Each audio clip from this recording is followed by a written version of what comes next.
রাজকুমার সিনেমাটির 12 দিনের ইনকাম শুনলে আপনার চোখ কপালে উঠে যাবে। একের পর এক তৈরি করছে নতুন ইতিহাস। এই যে মুক্তি পাওয়া 11টি সিনেমা 12 দিনের total box office collection, net collection, total আয় ব্যয় সম্পর্কে বিস্তারিত জানতে পারবেন। ঈদে মুক্তিপ্রাপ্ত সিনেমাগুলো যেমন আয় করছে তেমনই কিন্তু ব্লকও হয়ে যাচ্ছে সিনেমা। কোন কোন সিনেমা ব্লক হয়েছে চলুন এক নজরে বিষয়গুলো দেখে আসা যাক। আমরা প্রথমে চলে আসি আদরাজাত অভিনেতা লিপস্টিক সিনেমাটি নিয়ে। সিনেমাটির বাজেট ছিল 80 লাখ টাকা। বর্তমানে সিনেমাটি 12টি সিনেমা হলে চলছে।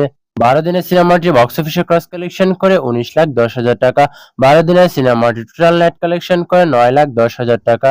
এই নেট কালেকশনের মূলত সিনেমার মূল ইনকাম। এরপরে রয়েছে কাজল লেখা সিনেমাটি। সিনেমাটির বাজেট ছিল 5 কোটি টাকা। বর্তমানে সিনেমাটি 14টি সিনেমা হলে চলছে। 12তম দিনে বক্স অফিসে ক্রস কালেকশন করে 3 লাখ টাকা। 12 দিনের সিনেমাটি টোটাল বক্স অফিসে ক্রস কালেকশন করে 18,50,000 টাকা। 12 দিনের সিনেমাটি নেট কালেকশন করে 9,50,000 টাকা। এই সিনেমাটি 5 কোটি টাকার সিনেমায় মাত্র 9,50,000 টাকায় করলে সিনেমাটি মোটেও হিট করতে পারেনি। 11টি সিনেমার মধ্যে 3 নম্বর জায়গা দখল করতে পেরেছে রাজবীন্দ্র দেয়ালের দেশ সিনেমাটি। সিনেমাটির বাজেট ছিল 2 কোটি টাকা। বর্তমানে সিনেমাটি 14টি সিনেমা হলে চলছে। 12তম দিনে বক্স অফিসে ক্রস কালেকশন করে 4 লাখ টাকা।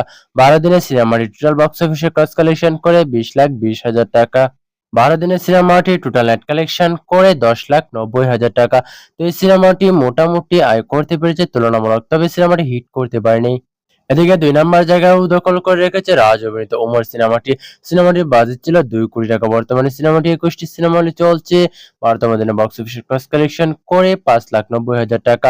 12 দিনের সিনেমাটি টোটাল বক্স অফিসে ক্রস কালেকশন করে 30 লাখ টাকা। 12 দিনের সিনেমাটি টোটাল নেট কালেকশন করে 15,20,000 টাকা। এই সিনেমাটি কিন্তু এখনো ব্যবসা সফল করতে পারেনি। এদিকে 1 নম্বর জায়গা দখল করে রেখেছে শাকিব খান কৌটনি কফি অভিনীত রাজকুমার সিনেমাটি। সিনেমাটির বাজেট ছিল 8 কোটি টাকা। বর্তমানে সিনেমাটি বাংলাদেশে 126টি সিনেমা হল এবং দেশের বাইরে 75টি সিনেমা হলে চলছে। 12তম দিনে বক্স অফিসে ক্রস কালেকশন করে 56 লাখ টাকা। 12 দিনের সিনেমাটি টোটাল বক্স অফিসে ক্রস কালেকশন করে 9 কোটি 10 লাখ টাকা। 12 দিনের সিনেমাটি টোটাল নেট কালেকশন করে 5 কোটি 40 লাখ টাকা। তো এই সিনেমাটি কিন্তু এখনো ব্যবসা সফল করতে পারেনি, তবে আশা করা যায় খুব দ্রুত এবার সিনেমাটি ব্যবসা সফল করতে পারবে। অনেক জায়গায় দেখা যাচ্ছে সিনেমাটি নাকি 12 থেকে 15 কোটি টাকা আয় করছে। সিনেমাটি এটি মোটেও সত্য নয়। এত টাকা সিনেমাটি মোটেও আয় করতে পারেনি। এদিকে গ্রিন কার্ড আহারে যেমন মেঘনাগর এই 3টি সিনেমা কোনো সিনেমা হলেই চলছে না, আর কোনো সিনেমা হলে সিনেমা যদি না চলে তাহলে সিনেমা আয় করতে পারবে না, এটাই স্বাভাবিক। তো আজকে এই পর্যন্তই, দেখা হচ্ছে নতুন কোনো ভিডিও। তখন সবাই ভালো থাকবেন, সুস্থ থাকবেন। ধন্যবাদ।